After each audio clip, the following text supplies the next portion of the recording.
ಎಲ್ಲರಿಗೂ ನಮಸ್ಕಾರ. ಇವತ್ತಿನ ವಿಡಿಯೋದಲ್ಲಿ ನಾನು ಈ ಬಾಳೆದಿಂಡನ್ನು ಬಳಸಿ ಒಂದು ಜ್ಯೂಸ್ ರೆಸಿಪಿ ಮಾಡೋದನ್ನು ತೋರಿಸಿಕೊಡ್ತೇನೆ. ಈ ಜ್ಯೂಸ್ ರೆಸಿಪಿಯ ಸೇವನೆಯಿಂದ ಈ ಕಿಡ್ನಿಯಲ್ಲಿನ ಕಲ್ಲು ಸಹ ಕರಗುತ್ತದೆ. ನೋಡಿ, ನಾವು ಇದರ ಸಿಪ್ಪೆಲ್ಲ ತೆಕ್ಕೊಳ್ಬೇಕು. ನೋಡಿ, ನಿಮಗೆ ಇದರ ಒಳಗಿನ ತಿರುಳು ಮಾತ್ರ ಬೇಕಾಗಿರುವಂಥದ್ದು.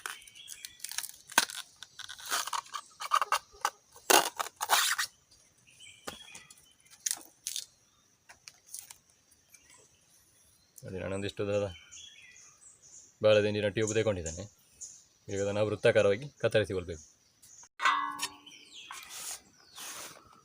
ನೋಡಿ, ಒಂದು ಪಾತ್ರೆಯಲ್ಲಿ ನೀರು ಕೂಡ ಇಟ್ಕೊಂಡಿದ್ದೇನೆ. ಇದು ನಾವು ಕಟ್ ಮಾಡಿದಾಗ ಕಪ್ಪಾಗ್ತದೆ, ಅದಕ್ಕೆ ನಾವು ಇದನ್ನು ಕಟ್ ಮಾಡಿ ತಕ್ಷಣ ನೀರಿಗೆ ಹಾಕಿಕೊಳ್ಬೇಕು.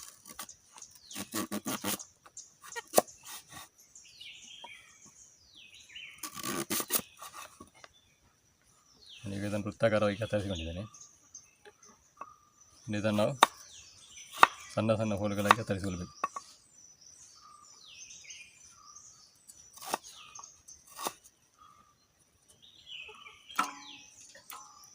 ಇದನ್ನು ನೀವು ತಕ್ಷಣ ಜ್ಯೂಸ್ ಮಾಡೋದಂತಾದರೆ ನೀರಿಗೆ ಹಾಕಿಳ್ಬೋದು, ಅಥವಾ ನೀವು ಸ್ವಲ್ಪ ಹೊತ್ತು ಕಳೆದಿದ್ದರೆ ಯಾವುದೇ ರೆಸಿಪಿ ಮಾಡಿದ್ರು ಜ್ಯೂಸ್ ಅಂತಲ್ಲ, ಇದರ ಸಾಂಬಾರು ಪಲ್ಯ ಯಾವುದೇ ಮಾಡೋದಿದ್ದರೂ ಸ್ವಲ್ಪ ಲೇಟಾಗಿ ಮಾಡೋದಿದ್ದರೆ ಈ ರೀತಿಯಾಗಿ ಹೋಳುಗಳಾಗಿ ಕತ್ತರಿಸಿ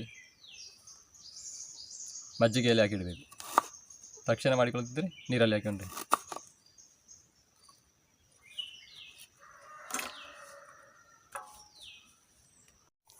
ನೋಡಿ, ಇವಾಗ ಈ ಬಾಳೆ ದಿಂಡನ್ನು ಕಟ್ ಮಾಡಿ ಎಲ್ಲ ನೀರಿಗೆ ಹಾಕಿಕೊಂಡಿದ್ದೇನೆ.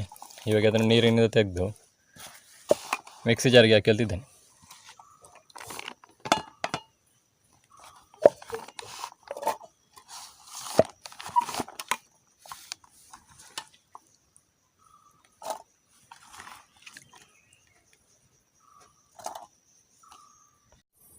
ನೋಡಿ, ಇವಾಗ ಈ ಮಿಕ್ಸಿ ಜಾರಿಗೆ ನಾನು ನೋಡಿ ಒಂದು ಚಿಟಿಕೆ ಕಲ್ಲುಪ್ಪನ್ನು ಹಾಕಿಳ್ತಿದ್ದೇನೆ. ನೋಡಿ, ಒಂದು ಅರ್ಧ ಚಮಚ ಕಾಳು ಮೆಣಸಿ, ನೋಡಿ ಪೆಪ್ಪರ್. ಈ ಪೆಪ್ಪರ್ ಯಾಕೆ ಹಾಕಿರೋದು ಅಂತ ಹೇಳಿದರೆ, ಈ ಬಾಳೆದಿಂಡಿನ ನೀರು ತುಂಬ ತಂಪಾಗಿರುವ ಕಾರಣ ಇದು ನಮಗೆ ಶೀತವನ್ನು ಉಂಟು ಮಾಡುವ ಸಾಧ್ಯತೆ ಇರ್ತದೆ. ಅದಕ್ಕೋಸ್ಕರ ಕಾಳು ಮೆಣಸು ನೋಡಿ ಏನು ಹಾಕಿರೋದು. ಸ್ವಲ್ಪ ರುಚಿಗೆ ಜೀರಿಗೆ ಹುಡಿ, ಒಂದು ಅರ್ಧ ಚಮಚ ಜೀರಿಗೆ ಹುಡಿಯನ್ನು ಹಾಕಿರ್ತಿದ್ದೇನೆ.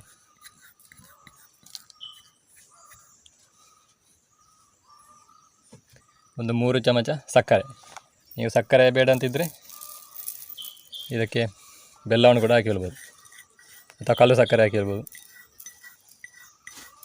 ಇದರ ಔಷಧೀಯ ಗುಣಗಳ ಬಗ್ಗೆ ನಾನು ನಿಮಗೆ ಇದನ್ನು ಗ್ರೈಂಡ್ ಮಾಡಿದ ನಂತರ ಹೇಳ್ತೇನೆ.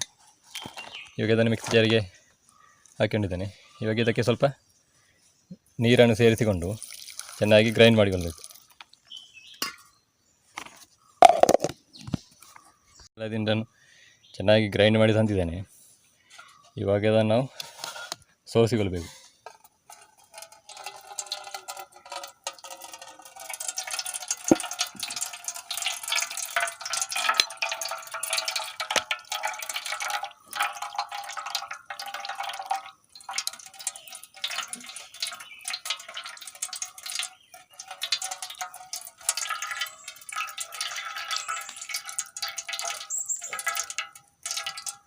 ಈ ಬಾಳೆದಿಂಡಿನಿಂದ ತಯಾರಿಸಿದ ಜ್ಯೂಸ್ ತಯಾರಾಗಿದೆ.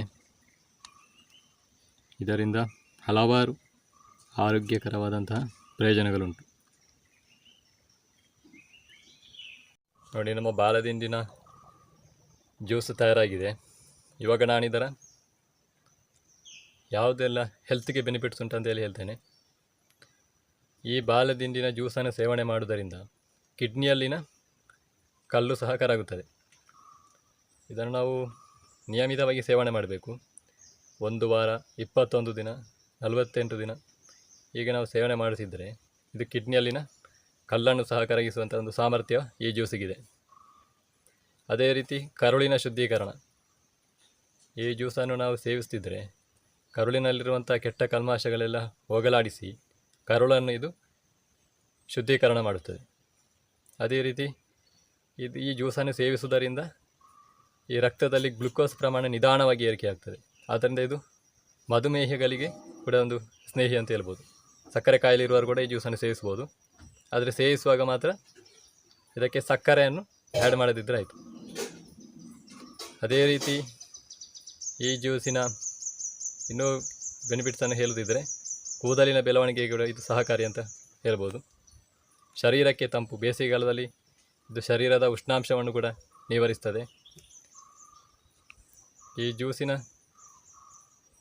ನಿಂದ ನಿಮಗೆ ಅಧಿಕ ಬಿ ಪಿ ಇದ್ದರೆ ಆ ಬಿ ಪಿಯನ್ನು ಕೂಡ ಇದು ಕಂಟ್ರೋಲ್ಗೆ ತರ್ತದೆ ಅಂತ ಹೇಳ್ಬೋದು. ಹಾಗೆ ಇದರ ಬೆನಿಫಿಟ್ಸ್ ಹೇಳ್ತಾ ಹೋದರೆ ಒಂದೆರಡಲ್ಲ, ಹಲವಾರು ಉಪಯೋಗ ಇದೆ. ಆದರೆ ಇದರ ಮೈನ್ ಪ್ರಯೋಜನ ಅಂದರೆ ಇದು ಕಿಡ್ನಿಯಲ್ಲಿನ ಕಲ್ಲನ್ನು ಕರಗಿಸುವಂಥದ್ದು ಮತ್ತು ಶರೀರದಲ್ಲಿನ ಉಷ್ಣಾಂಶವನ್ನು ಕೂಡ ನಿವಾರಿಸುವಂಥದ್ದು. ನೋಡಿ, ಇವಾಗ ಇದರ ಜ್ಯೂಸನ್ನು ನಾವು ಕೂಡ ಸ್ವಲ್ಪ ಟೇಸ್ಟ್ ನೋಡುವ.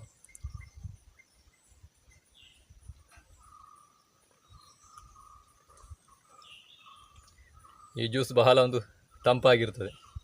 ಇದಕ್ಕೆ ನೀವು ಯಾವುದೇ ಐಸ್ ಕ್ಯೂಬ್ ಯಾವುದು ಸೇರಿಸುವ ಅಗತ್ಯ ಇಲ್ಲ. ನ್ಯಾಚುರಲ್ ಆಗಿ ಪ್ರಕೃತಿದತ್ತವಾಗಿ ತಂಪಾಗಿರುವಂಥ ಒಂದು ಜ್ಯೂಸ್ ಇದು. ಈಗ ನಾನು ಇದರ ಹಿಂದೆ ಒಂದು ವಿಡಿಯೋ ಮಾಡಿದ್ದೆ.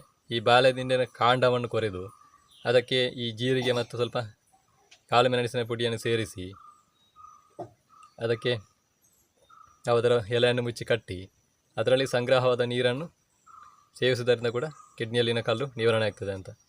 ಅದು ಒಂದು ಮೆಥಡ್. ಇದು ನಾನು ತೋರಿಸಿರುವಂಥದ್ದು ಇದು ಎರಡನೇ ಮೆಥಡ್. ನೀವು ಆ ವಿಧಾನದಲ್ಲಿ ಕೂಡ ಮಾಡ್ಬೋದು ಜ್ಯೂಸನ್ನು. ಅದೇ ರೀತಿ ಈ ರೀತಿ ಜ್ಯೂಸ್ ಮಾಡಿ ಕುಡಿಬೋದು. ಅದರಲ್ಲಿ ನಿಮಗೆ ನೀರು ಸ್ವಲ್ಪ ಶುದ್ಧ ಪ್ರಮಾಣದಲ್ಲಿ ಸಿಗ್ತದೆ. ಇದರಲ್ಲಿ ನೋಡಿ ಸ್ವಲ್ಪ ಕಲರ್ ಬರ್ತದೆ ಜ್ಯೂಸ್ ಮಾಡುವಾಗ. ಆದರೆ ಎರಡರಲ್ಲಿ ಕೂಡ ಹೆಲ್ತ್ ಬೆನಿಫಿಟ್ಸ್ ಒಂದೇ ಆಗಿರ್ತದೆ.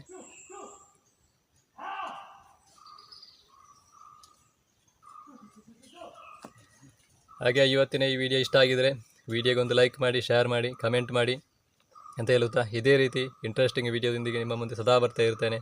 ಇವತ್ತಿನ ವಿಡಿಯೋನ ಇಲ್ಲಿಗೆ ಕೊನೆಗೊಳಿಸ್ತಿದ್ದೇನೆ. ಮುಂದಿನ ವಿಡಿಯೋದಲ್ಲಿ ನಿಮ್ಮೆಲ್ಲರನ್ನು ಭೇಟಿ ಮಾಡ್ತೇನೆ. ಅಲ್ಲಿಯವರೆಗೆಲ್ಲರಿಗೂ ನಮಸ್ಕಾರ.